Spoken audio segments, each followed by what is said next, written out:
What is up, YouTube? My name's Jason, welcome back to the channel, and today we're building my take on the Santos. Now, if I'm honest, I've never really been a huge fan of this style watch, which is why I've never built one myself, but you guys have asked for it, so I've spent the last few months scouring the internet, putting together the perfect parts list for my build. So with that said, let's take a look at these parts and jump straight into the build.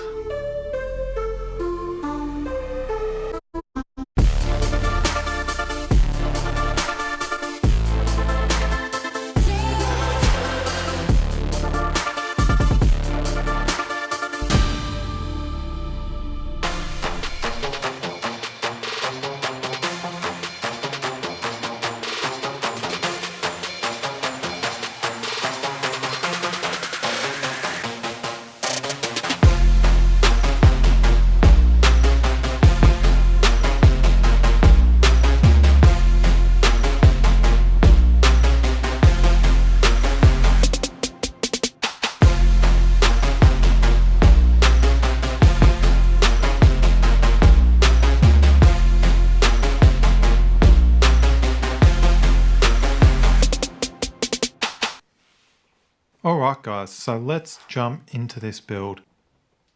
Now obviously this square dial is specifically made for the Santos case. Now they only come with a 3 o'clock crown, which means there's only 2 dial feet on the back. So this one's nice and easy and fits straight into the movement without any modifications. So I've been building these watches for about 4 years now, and I can safely say that I haven't built a square case watch yet. So seeing this square dial on this round movement is looking really strange at the moment. But I must say, this dial looks absolutely stunning. I'm loving that deep blue sunburst with the textured face. So now we need to get ready to fit the handset to the movement. So same as any other build, we need to get the movement to 12 o'clock before we can fit our handset. Now the way we do this is by pulling that crown out and winding the movement over until our date flicks over. Once our date flicks over, we know we're at 12 AM and we can set our hands accordingly. Now when you're putting together the parts for your Santos build, just be aware that you do need specific hands for the Santos case. Most hands that are made for a circle-faced watch are going to be too long to work with this dial, which was a problem that I ran into time and time again when I was experimenting with different handsets to use on this build. So in the end, I ended up going with the regular Santos handset, which has a maximum length of 10mm. So like I said, just keep that in mind when you're shopping for your handset, as it'll really limit the options available for you to use with this build. Okay, so now we've just pressed our hour hand on at 12 o'clock. We'll pull the movement out of the hand press and double check to make sure that everything is looking good.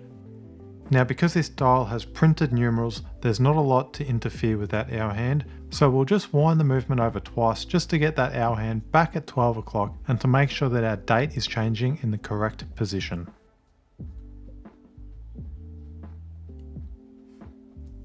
So now we know we're back at 12 AM, we'll get our hour hand on the end of our rotoco and get ready to press it onto the movement.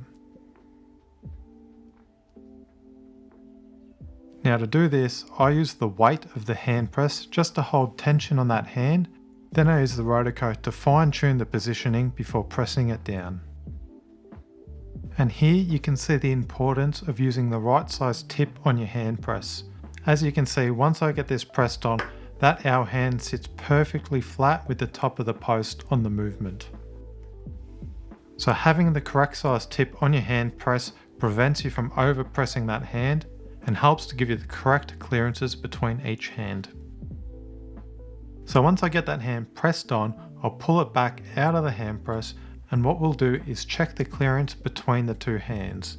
Now like I said before, this dial has printed numerals, so we don't have to worry about clearing any of the indices. And again, we'll turn that movement over twice just to make sure that that date clicks over in the right position. And just keep in mind that on these movements, 10 to 15 minutes either side of 12 o'clock is perfectly normal.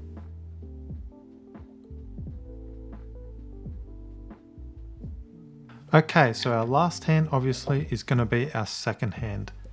Now same process here, all I do is put that second hand in the end of the rotoco and just use the weight of the hand press just to put pressure on that hand and just to try and locate it into that correct position.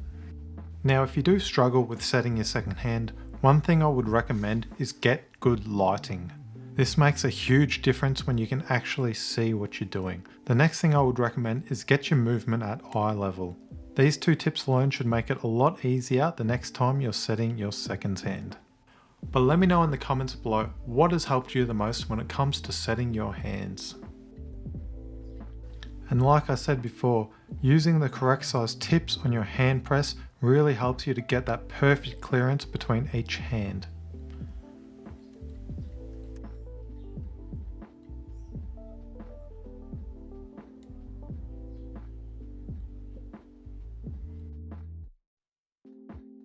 So now that our hands are on, we can get ready to fit this movement into the case. So I'll pop this case back off and we can start to clean our crystal.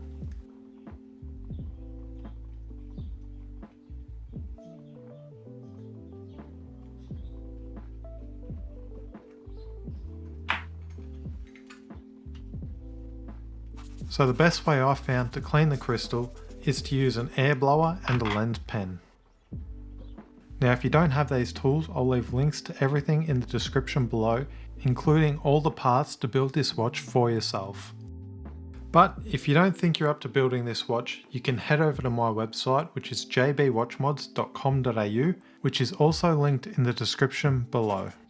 Now I sell a whole range of different watches on my website, so jump on over there and check it out. Any purchase you do make is greatly appreciated, and it really helps to support this channel and keep bringing more build videos for you guys. So now that our crystal is nice and clean, we need to fit our movement spacer to our movement. Now your movement spacer will come with a case when you purchase your case. It's quite simple to install and just sits over the back of your movement with those small plastic tangs coming out and sitting on the back side of your dial. Now you definitely need to fit this spacer as it stops the movement and dial from floating around inside the case. So once our movement spacer is sitting in our movement, we can go ahead and case this movement up.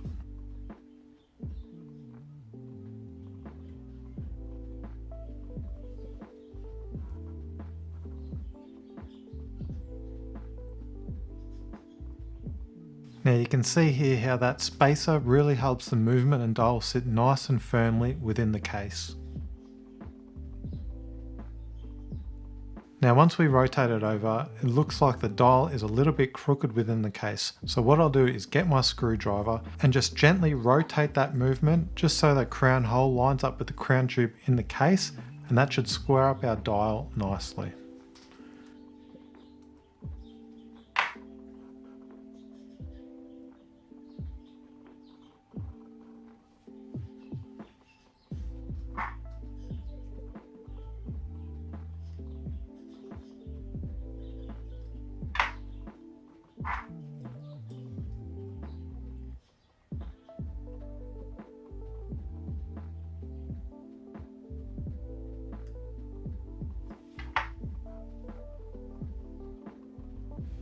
And after a little bit of finessing, I'm able to get that dial looking perfect within the case, and it's looking awesome.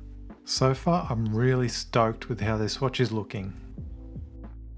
But now we need to fit the crown stem. So because I've never built one of these watches before, I'm going to screw the crown straight onto the uncut crown stem to see how it's looking, to get an idea of how much I need to chop off.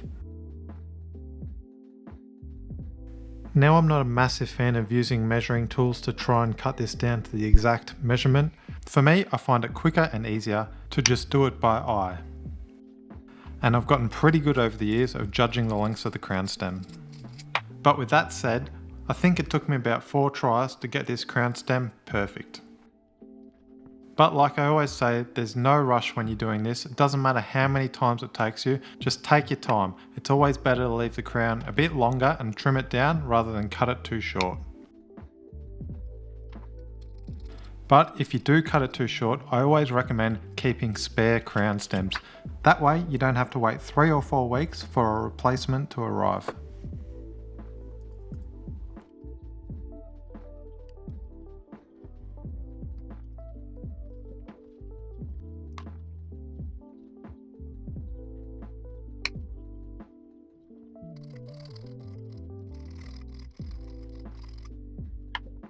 Now this case doesn't have a screw-in crown, so when we're checking the length of the crown, we want to be able to push the crown all the way in and have it sit flush against the case.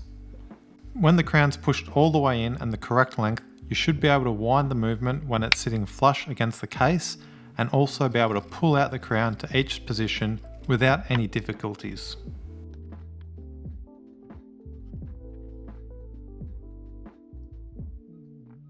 Once I know I've got that crown stem to the perfect length, I like to give the end of the crown stem a file down just to taper off the edges and then seal it off with some Loctite. This way I know the crown's not going to work its way loose.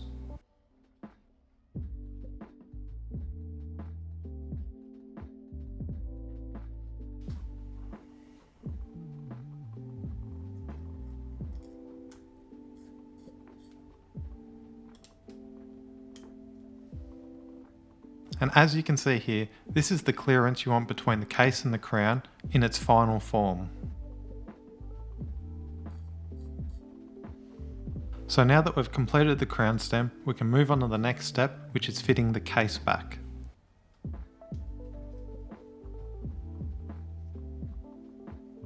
Now these Santos style cases use a different form of O-ring for the case back gasket. It's not your typical O-ring, but more of a flat gasket. So make sure you pop that gasket down between the case and the case back before installing your case back.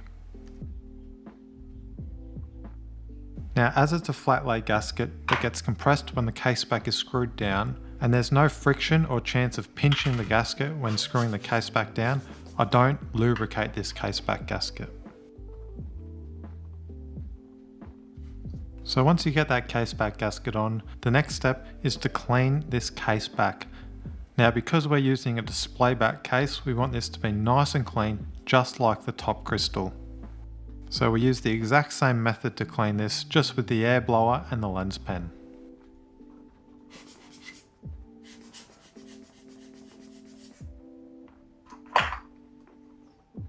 Now I notice a really stubborn bit of dirt on this case back that doesn't want to come off. So I just use my screwdriver just to loosen that bit of dirt, then I can clean the rest of it off with the air blower and the lens pen. As it's the sapphire case back, there's no real chance of scratching that crystal with your screwdriver.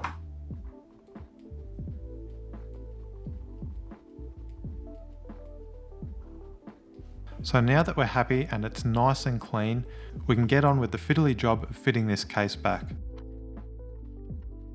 Now I find these case backs a bit of a pain, as these screws are quite small and very fiddly. So I like to sit them all in the holes first, just so I know that each screw is lined up before screwing them down. And I screw each screw in a few turns at a time, just to make sure that that case back goes down nice and evenly.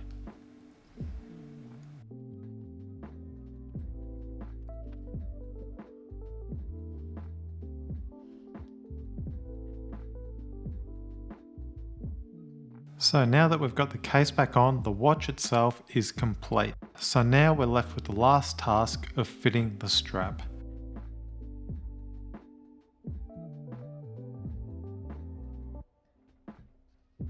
Now I've gone with a really nice rubber strap here, and it's got a magnetic clasp that I absolutely love. Now I'm not a big fan of the Santos style bracelet, which is why I've gone with these rubber straps. They also have really nice inbuilt quick release spring bars, which make them super easy to fit. So these straps are cut to size, which means you're going to need to bust out the pair of scissors and cut down these straps until they're the right size to fit your wrist. And those lines you can see on the back of the strap are there for you to use as a guide as to where to cut when you're measuring up this strap for yourself. When I was sizing this strap up for myself, I basically just cut off one rectangle section at a time from each side of the strap, and then did a test fit. I then repeated this process 4 or 5 times until I was happy with the fit.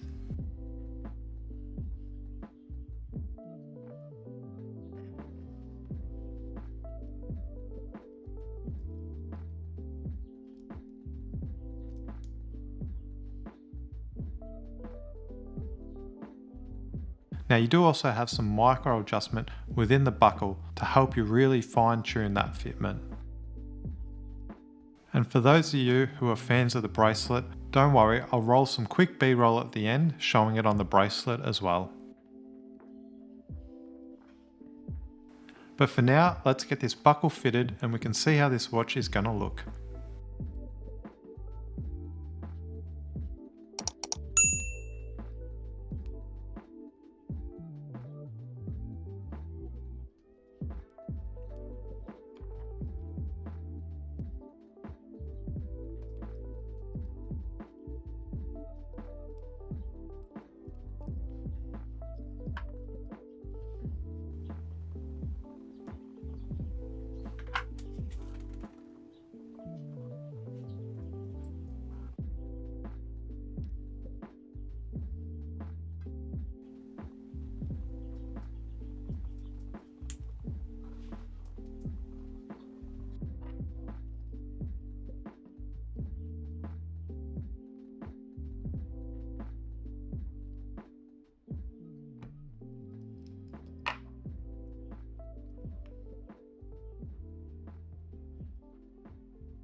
And that's going to be a wrap on today's video. Let me know in the comments below what you guys thought of my take on the Santos. Also keen to hear your thoughts if you prefer the metal bracelet or that rubber strap. Personally, I'm still not quite sold on that metal bracelet. If you've enjoyed this video, hit that like button and subscribe to stay updated with all my future builds. Until next time, see you later.